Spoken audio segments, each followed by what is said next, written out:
بسم اللہ الرحمن الرحیم والحمد للہ رب العالمین والصلاة والسلام علی سید المرسلین وعلی آلہ وصحبہ اجمعین، اما بعد۔ احکام دین کا پروگرام لے کر حاضر ہوں، جس میں آپ کے سوالات ہیں اور ہماری جانب سے ان کے جواب کتاب و سنت کی روشنی میں پیش کیے جا رہے ہیں۔ آئیے آپ کے سوالوں کی طرف آتے ہیں۔ آج کا پہلا سوال ہمارے ایک بھائی پوچھ رہے ہیں، اور ایسا ان کے سوال کے حساب سے بہتوں کو بھی یہ چیز پیش آتی ہوگی زندگی میں۔ ان کا سوال یہ ہے کہ میں بچہ تھا، جب چھوٹا تھا تو میں بیمار ہو گیا تھا،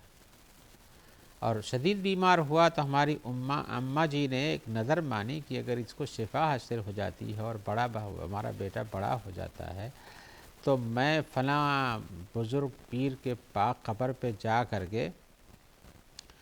ایک جانور ذبح کروں گی، اور جانور ذبح کرنے کے بعد لوگوں کو بلا کے کھلاؤں گی۔ چلو ایسا ہو بھی گیا، وہ کہتے ہیں ایسا ہوا، میں شفا یاب ہو گیا، میں بڑا ہو گیا، تو میری امی نے اپنی نظر پوری کرنے کے لیے ایک جانور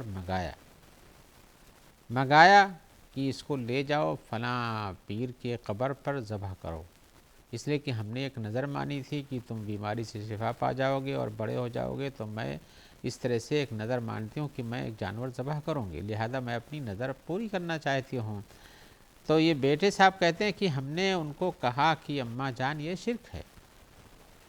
ایسا نہیں کرو، اور میں نے اس کے بعد کیا کیا کہ وہ جانور لے گیا بازار میں بیچ دیا، اس کا پیسہ نکال کے لے آیا۔ اماں جان ناراض ہوئیں، لیکن کیا میرا یہ کام درست ہے؟ اس سوال کی ماں کی نظر تھی، ان کا حکم تھا، ہم نے اس حکم کو نہیں مانا اور وہ جانور بیچ دیا اور ذبح نہیں کرنے گیا، تو کیا میرے اوپر کوئی گناہ ہے، یا میں نے جو کام کیا وہی صحیح ہے؟ تو ہم جواب میں کہیں گے بھائی آپ نے جو کیا وہ صحیح ہے، ماں نے جو کیا وہ غلط۔ اب ماں نے جو کیا وہ غلط ہے تو اس غلط کو پورا کرنا بھی غلط ہے، اگر آپ وہی کرتے تو آپ بھی اس غلطی میں شریک ہو جاتے، لہذا ماں کے مانی ہوئی اس نظر کو نہ پورا کرنا آپ کا یہی عین ثواب ہے۔ ویسے یہ بات اس لیے کہی جا رہی ہے کہ کسی ولی کی قبر پر، کسی پیر کی قبر پر لے جا کے جانور ذبح کرنے کی نظر ماننا یہ شرک ہے، ایسی نظریں شرک کے درجے میں آ جاتی ہیں، اس لیے کہ نظر تو صرف اللہ کے لیے ہوتی ہے، اللہ کے نام پہ کوئی چیز ذبح کی جاتی ہے اور کسی اور کے لیے ان کے نام پر نظر مان کر کے کہ ایسا ہو جائے گا، وہ کام جس کے لیے آپ نے کہا وہ اللہ کے ہاتھ میں ہے، شفا دینا اللہ کے ہاتھ میں ہے، آپ کے بیٹے کی زندگی کو بڑی کرنا اللہ کے ہاتھ میں ہے، اور آپ اس کو کسی ولی کے ہاتھ میں دے کر کے ان سے مانگتے ہیں کہ آپ میرے بیٹے کو بڑا کر دو اور اس کو شفا دے دو تو میں آپ کو نظر دے پہ۔ ویسے بھی نظر حدیث میں آیا ہوا ہے، یہ بخیلوں کا طریقہ کار ہے کہ وہ اس کا مال نظر کے ذریعے ہی باہر آتا ہے۔ ایک مومن انسان تو اپنی زندگی میں جب کوئی مشکل آتی ہے تو اللہ سے لو لگاتا ہے، اس سے مانگتا ہے اور اسی طرف رجوع ہوتا ہے، اور یہ جاتا ہے کسی پیر فقیر کے نام پہ نظر مان کے سوچتا ہے شیطان اس کو بہکاتا ہے، اس کا مال بھی جاتا ہے اور غلط کام بھی کرتا ہے۔ تو آپ کی ماں نے جو کام کیا تھا وہ غلط تھا، کسی پیر کی قبر کے لیے، کہ چاہے وہ بدوی ہوں، چاہے وہ رابعہ بصریہ ہوں، چاہے اور کوئی ہو، جیلانی ہوں، شیخ جن کو بڑا پیر مانتے ہیں سب، اور چاہے ابن عربی ہوں، چاہے کہیں بھی پیروں کی تعداد کا شمار کرنا کچھ آسان کام نہیں، ہر شہر ہر بستی میں کچھ نہ کچھ پیر اور ان کی قبریں بنی ہوئی ہیں، اور پیروں کا ایک سلسلہ جاری ہے جس سے لوگوں کے مالوں کو کھینچ کر کھاتے ہیں۔ اچھائی کا حکم دینے والے تو کم ہوتے ہیں، اور اگر دیتے بھی ہیں تو اس میں بھی کچھ ایسی چیزیں ہوتی ہیں جو کہ غلط انداز کی شامل رہتی ہیں، لہذا پیروں کے نام کے اور ان کے قبروں کے پر جا کے ذبح کرنے کی یہ نیت اور نظر سب 100% غلط ہے، اور یہ پیروں ہی کی نہیں، اگر کسی نبی کی قبر پر بھی ایسے مانا جائے کہ وہاں لے جا کے ذبح کریں نبی کے نام پر، تو یہ بھی غلط ہے، کوئی بھی نبی ہو۔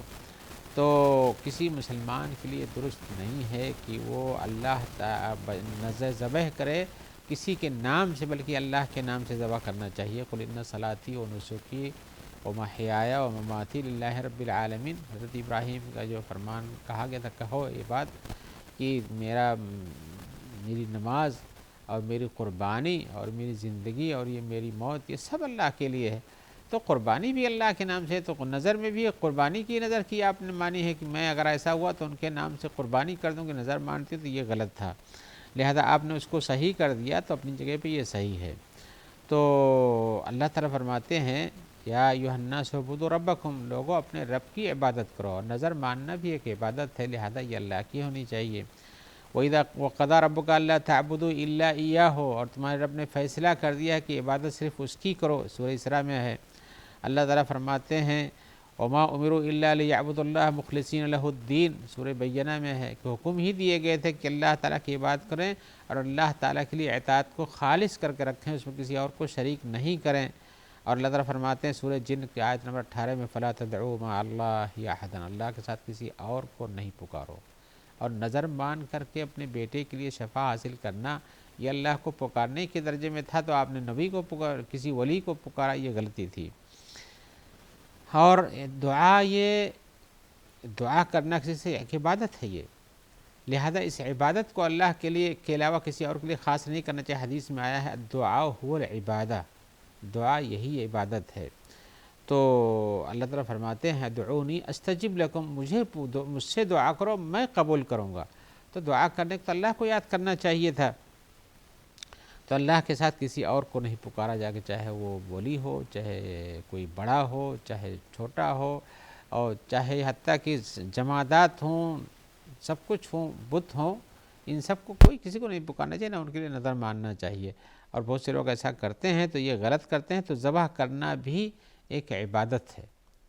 ایک عبادت ہے، اور اس عبادت کے ذریعے سے کسی اور کی قربت حاصل نہیں کرنی چاہیے۔ اللہ تعالیٰ فرماتے ہیں لا شریک لہ وبذالک امرت انا والمسلمین، حضرت جیسے کہ نیک بندوں کے بارے میں آیا ہے کہ کہتے ہیں کہ اللہ کا کوئی شریک نہیں ہے اور مجھے اسی کا حکم دیا گیا اور میں مسلمانوں میں سے ہوں۔ اور اللہ تعالیٰ فرماتے ہیں انا اعطیناک الکوثر فصل لربک وانحر، یہ صورت تقریباً سب کو یاد ہوگی۔ اللہ نے فرمایا ہے انا اعطیناک الکوثر، اے نبی ہم نے آپ کو کوثر عطا کیا، فصل لربک، تو اپنے رب کے لیے نماز پڑھو، وانحر اور قربانی کرو، رب کے لیے اپنی قربانی کرو۔ تو جو قربانی کرنا یہ اللہ کے نام کے لیے ہے، رسول کو حکم دیا گیا ہے، تو غیر اللہ کے لیے قربانی کرنا کہاں درست ہونا ہے، صحیح ہے۔ اور اس نظر میں کہ ہم فلاں کے قبر پر ایک جانور ذبح کریں گے، قربانی ہی پیش کرنا ہوا، لہذا یہ بھی نہیں صحیح ہے۔ اور اللہ کے رسول صلی اللہ علیہ وسلم نے جو آدمی غیر اللہ کے لیے ذبح کرتا اس پر لعنت بھیجی ہے۔ آپ نے حدیث میں فرمایا لعن اللہ من ذبح لغیر اللہ، اللہ تعالیٰ لعنت کرے اس انسان پر جو اللہ کے علاوہ کسی اور کے لیے ذبح کرتا ہے۔ یہ مسلم شریف کی روایت ہے، اور حدیث کے الفاظ میں جو ہے جو باب باندھا ہے مسلم نے، وہ کہا ہے، باب امام مسلم کی اس کتاب میں جو لوگوں نے باب بعد میں باندھا ہے، وہ کہتے ہیں باب تحریم الذبح لغیر اللہ، اللہ کے غیر اللہ کے لیے ذبح کرنا یہ حرام ہے، اس بارے میں یہ باب ہے۔ وَلَعْنِ فَاعِلِهِ، اور جو ایسا کرتا وہ بھی ملعون ہے۔ تو اولیاء کے قبروں پر ذبح کرنا لے جا کر کے ان کے نام کی قربانی کرنا یہ شرک ہے، اور شرک بھی چھوٹا نہیں، شرک اکبر ہو جاتا ہے۔ تو شرک اکبر تھا اور آپ نے اس سے اعتراض کیا، تو یہ بہت اچھا کام کیا ہے۔ لہذا کوئی آدمی کسی ولی کے لیے نماز پڑھے، ان کی قبر پہ جا کے نماز پڑھے، یا وہاں پر سجدہ کرے، یا وہاں پر لے جا کے ذبح کرے، اور بہت سارے کام ان کے قبروں کے ساتھ، ان کی مزاروں کے ساتھ جوڑے ہوئے ہیں، کیا کیا ہیں، بال کٹوانا ہے، نام رکھنا ہے، مانگنا ہے، اور تقسیم کرنا ہے، غلہ بیچنا دینا ہے، تو یہ سارے کام جو ہیں درست نہیں ہیں، لہذا ان سے بچنا چاہیے تھا۔ اگر آدمی کسی، یہ تو غیر اللہ کے نام پہ ذبح کرنا، اس لیے کہ اس سے کسی مدد کی ضرورت تھی، جس کے جیسے بچے کو شفا دینا تھا یہاں پر، اگر ذبح کرنا ہر جگہ غلط نہیں ہے، کسی اور کی تکریم کے لیے ذبح کرتے ہیں، اللہ کے نام سے جانور ذبح کرتے ہیں اور کھلاتے ہیں، اور فلاں مہمان آئے، مہمان جو زندہ ہے اس کے لیے تکریم کے لیے ذبح کرنا اس میں کچھ حرج نہیں، لیکن غیر اگر ولی کی تکریم کے لیے زندہ ذبح کرتے ہیں جو مر چکے ہیں، جن کے ہاتھ میں کچھ بھی نہیں، یہ مہمان تو آپ کی کچھ مدد بھی کر سکتا ہے، لیکن ولی کے بارے میں تو اس قسم کا یہ تکریماً ذبح جو ہے یہ درست تو ہے انسان زندہ کے لیے، لیکن نظر مان کے ذبح کرنا کسی مردہ کے لیے یہ درست نہیں ہے۔ ایسی صورت میں اس سے بچنا چاہیے تھا، لیکن اس بچنے کے ساتھ ساتھ وجہ کیا ہے ممانعت کی، اس میں بتانا چاہتا ہوں کہ اس میں ممانعت کی وجہ یہ ہے کہ جو آدمی کسی غیر اللہ کے نام پر ذبح کرتا ہے اس اعتقاد کے ساتھ، یہ اعتقاد یہ غلط ہے، اس اعتقاد کے ساتھ کہ ایسا کرنے سے وہ ہم سے خوش ہوں گے اور ہماری مدد کریں گے اور ہمارے کام آ جائیں گے، اور اسی طرح سے گرچہ کہ وہ مردہ ہیں ان کی بہت مقام ہے ان کا اللہ کے نزدیک، ایسا ہے ویسا، آپ بہت ساری چیزیں سنتے ہوں گے، حتیٰ کہ یہ ذبح کرنا چاہے ولی اور فقیر کے نام سے ہو، چاہے کسی بت کے نام سے ہو، چاہے کسی درخت کے میں لوگ ایسا، یہ بت اور درخت کے نام کیوں ذبح کرتے ہیں؟ اس میں ان کا اعتقاد ہوتا ہے کہ ان کے پاس پاور ہے، ان کے پاس پاور ہے، اس پاور کا اعتقاد کرتے ہوئے ذبح کرنا ان کے لیے غلط ہے۔ لیکن اگر کوئی زندہ آدمی آتا ہے اس میں ذبح کرتے ہیں تو اس میں کوئی اتنا حرج کی بات نہیں، اس لیے کہ اس کی تقریب والوں کو گوشت کھانے کا حکم دیا گیا، کھلائیے، خوش کیجیے، خوش رہیے، اللہ تعالیٰ خیر سے رکھے سب کو۔ لہذا ساری چیزیں چاہے وہ مردے ہوں، چاہے وہ غائب ہوں، بہت دور آپ کی نظروں میں ہوں، آپ کے کنٹیکٹ میں بھی نہیں ہوں، یا فرشتے ہوں، یا انبیاء ہوں، یا جنات ہوں، یا جمادات میں سے ہوں، جمادات میں سے کچھ بھی ہو، چاہے درخت ہوں، چاہے سمندر پانی ہو، دریا ہو، کچھ بھی ہو، جہاں بھی لوگوں کے اعتقادات مان لیتے ہیں تو ایسا کرنے لگتے ہیں، یہ ساری چیزیں شریعت کی نظر میں غلط ہیں، شرک اکبر تک پہنچا دیتی ہیں، لہذا اس سے بچنا اور بچانا یہی ضروری ہے۔ آپ نے اپنے کام میں جو آپ کے والدہ نے کیا تھا اس سے کو آپ نے نافذ نہیں کیا، یہ صحیح کیا، آپ بھی بچ گئے اور اپنے والدہ کو ایک بڑے گناہ سے بچایا، گرچہ کہ ان کا نظر ماننا اپنی جگہ پر گناہ تھا، تنفیذ ہو جاتی تو اور بھی بہت بڑا گناہ بن جاتا، توبہ کرنے کی ضرورت ہے۔ آئیے ایک اور سوال کی طرف آتے ہیں۔ اس سوال میں ہمارے بھائی کا سوال یہ ہے، پوچھ رہے ہیں کہ ہمیں بار بار کہتے ہیں اللہ سے ڈرو، اللہ سے ڈرو، اللہ سے ڈرو، اللہ کا خوف رکھو، کیا مطلب ہوتا ہے؟ اللہ سے خوف کیا ہوتا ہے یہ؟ تو ہم بتانا چاہتے ہیں کہ بھائی اللہ کا خوف یہ ہے کہ آپ یہ سوچو کہ اللہ تعالیٰ ہی عذاب دینے والے ہیں، اور اس کے پہلے یہ سوچو کہ اللہ نے پیدا کیا، ہم اس کے قبضے قدرت میں ہیں، اور اس کا فرمان مانیں گے تو اچھا ہوگا، برا کریں گے تو غلط ہو جائے گا ہمارے لیے۔ تو یہی خوف کا نام ہے۔ خوف کا مطلب یہی ہے کہ اللہ تعالیٰ کے حکم کی نافرمانی کرو گے، نہیں ڈرو گے، نہیں خوف کرو گے تو عذاب میں پڑ جاؤ گے۔ آئیے ہم آپ کو سناتے ہیں، اللہ تعالیٰ سورہ اعراف کی آیت نمبر 99 میں فرماتے ہیں، افامنوا مکر اللہ فلا یأمن مکر اللہ الا القوم الخاسرون، کیا اللہ تبارک و تعالیٰ کے انتقام یا اللہ تعالیٰ کے ان کے غلط کاری کا صحیح جواب دینے کے لیے ڈرتے ہیں کہ وہ غلط کریں گے، اللہ تعالیٰ ان کو کوئی جواب نہیں دیں گے؟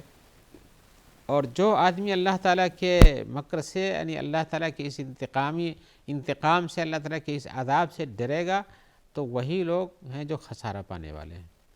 تو اللہ کے سے خوف نہ کرنا یہ خسارے میں لے جانے کا باعث بنتا ہے۔ اللہ تعالیٰ کا حکم بھی ہے، فلا تخافوہم وخافون ان کنتم مؤمنین، آل عمران آیت نمبر 175 میں ہے، فلا تخافو، ان سارے لوگوں سے نہیں ڈرو اور مجھ سے ڈرو اگر تم ایمان لانے والے ہو۔ تو ایمان لانے والے اللہ سے ڈرتے ہیں، غیر اللہ سے نہیں ڈرتے ہیں۔ ایسے اللہ تعالیٰ فرماتے ہیں، فلا تخشوا الناس واخشونی، لوگوں سے خشیت نہیں اختیار کرو، ان سے ڈرو نہیں، مجھ سے ڈرو۔ سورہ مائدہ کی آیت نمبر 44 ہے یہ، اور اللہ تعالیٰ کے نیک بندوں کا یہی طریقہ کار ہوتا ہے۔ اللہ تعالیٰ فرماتے ہیں، انہم کانوا یسارعون فی الخیرات ویدعوننا رغبا ورہبا وکانوا لنا خاشعین، میرے وہ نیک بندے ہیں جو اچھائی کے کام میں سبقت لے جاتے ہیں، جلدی کرتے ہیں اور مجھے پکارتے ہیں، رغباً امید رکھتے ہوئے، ورہباً اور خوف رکھتے ہوئے، وکانوا لنا خاشعین، ہم ہی سے ڈرنے والے ہیں۔ تو یہ امید، اللہ کو پکارتے ہیں امید رکھتے ہوئے اور خوف رکھتے ہوئے، امید رکھتے ہیں جنت کی، خوف رکھتے ہیں جہنم سے، اللہ کے انتقام اور اللہ تعالیٰ کے عذاب سے۔ تو اس طرح کی بہت ساری آیت ہیں جس میں حکم دیا گیا کہ اللہ تعالیٰ سے ڈرو، اور اللہ تعالیٰ سے ڈرو گے تبھی تمہارے لیے کام آئے گا سب کچھ۔ تو واجب یہ ہے کہ انسان جو اللہ کا حکم ہے وہ کرے، اور جس سے اللہ نے روک دیا ہے اس میں ڈرے۔ لہذا اللہ کے خوف کا ہی معنی ہے کہ خوف رکھو گے تو اللہ کے احکام کی نافرمانی نہیں کرو گے، اور جو نہ کرنے کا حکم دیا ہے وہ نہیں کرو گے، اور جو کرنے کا حکم دیا ہے وہ کرو گے۔ تو یہ خوف جو ہے اللہ تعالیٰ کے لیے، اللہ تعالیٰ سے ڈر جو ہے، یہ نیک کاموں کے اختیار کرنے کا راستہ ہے،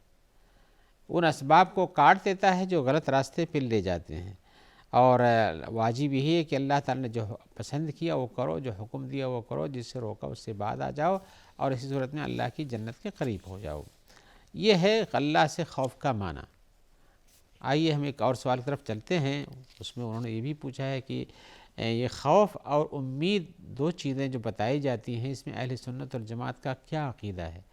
خوف کی بات تو ہم نے ابھی تفصیل کو پیش کی، لیکن امید کی بات بھی بتا دیتا ہوں کہ خوف اور امید ہے کیا۔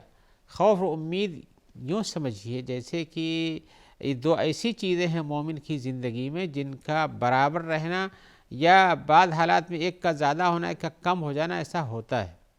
جیسے پرندے کے دو پر ہوتے ہیں اور دونوں پر برابر رہتے ہیں تو وہ صحیح اڑتا ہے، اور اگر پر ایک کٹ جائے، ایک کو بگاڑ دیا جائے تو پھر پرندہ اڑ نہیں سکتا ہے، بلکہ وہ اپنے سفر کو چھوڑ دیتا ہے، گر جاتا ہے۔ میں یہ جو بات کہہ رہا ہوں اس لیے کہہ رہا ہوں کہ آدمی نیک کام کرتا ہے اور برائی سے کرنے سے ڈرتا ہے۔ اب وہ یہ امید رکھتا ہے نیک کام میں کہ اللہ تعالیٰ کی طرف سے انعام ملے گا اور جنت ملے گی، اور برائی کے کام کو چھوڑنے میں امید رکھتا ہے کہ انعام ملے گا، جنت ملے گی، لیکن اگر برائی کا کام نہیں چھوڑتا ہے اور اچھے کام نہیں کرتا ہے تو نتیجتاً اس کے خلاف ہوگا، یعنی اللہ کا عذاب اس پر آئے گا، جہنم میں جائے گا۔ تو اسے اپنے ان دونوں پروں کو برابر رکھنے کی ضرورت ہے۔ اسی لیے اللہ کے نیک بندوں کے بارے میں اللہ کا فرمان ہے، انہم کانوا یسارعون فی الخیرات ویدعونا رغبا ورہبا وکانوا لنا خاشعین، جس کو ہم نے ابھی کچھ دیر پہلے سنایا تھا کہ وہ میرے نیک بندے ہیں جو اچھائی کے کاموں میں جلدی کرتے ہیں اور مجھے سے دعا کرتے ہیں امید رکھتے ہوئے بھی، اور مجھے پکارتے ہیں اللہ امید رکھتے ہوئے بھی اور خوف رکھتے ہوئے بھی، اور ہمیں سے ہمارے لیے ہی اطاعت کرنے والے، خشوع اختیار کرنے والے ہیں۔ اللہ تعالیٰ یہ کہتے ہیں کہ اپنے رب کی طرف اچھے کام کا واسطہ لے کر پہنچو۔ اولئک الذین یدعون یبتغون الی ربہم الوسیلۃ ایہم اقرب یرجون رحمتہ ویخافون عذابہ۔ نیک بندوں کی صفت یہ ہے کہ اچھا کام کرتے ہیں تو اللہ سے امید رکھتے ہیں اور برے کام میں ڈرتے ہیں۔ تو لہذا اللہ تعالیٰ کے لیے آدمی کو اس پوزیشن کو برقرار رکھنا، خوف اور امید کی دونوں ضروری ہے۔ خوف اس حالت میں کہ اگر آپ کچھ غلط کام کرنے کے اقدام کرتے ہیں تو اللہ کے عقاب سے ڈریں، اور امید اس حالت میں کہ آپ اچھا کام کریں تاکہ اللہ تعالیٰ کی طرف سے انعام مل سکے۔ تو یہ امید اور خوف دونوں باقی رکھنا ضروری ہے، اور اسی کی بنیاد پر مومن انسان سیدھے راستے پر آتا ہے اور اچھے کام بہت کرتا ہے اور برائیوں سے ڈرتا ہے۔ لیکن جس کے پاس یہ دونوں میزان خراب ہو جاتا ہے تو نہ ڈرنے والا بہت سارے غلط کام کرتا ہے، اور جس سے کچھ ہی اللہ کے انعام کی امید نہیں، وہ سارے نیک کام چھوڑنے کی طرف تیار ہو جاتا ہے۔ لہذا مومن کی زندگی اسی دونوں کے درمیان چلتی ہے۔ آئیے ہم دعا کرتے ہیں کہ اللہ تعالیٰ آپ کو اور سب کو خیر سے رکھے اور ہمیں اللہ کے اچھا کام کرنے کی توفیق عطا فرمائے، اور جو لوگ آپ تک اس پروگرام کے پہنچانے میں مددگار ہیں اللہ تعالیٰ ان سب کو اپنی عافیت میں رکھے اور انہیں اپنی جنت نصیب فرمائے۔ السلام علیکم ورحمۃ اللہ وبرکاتہ۔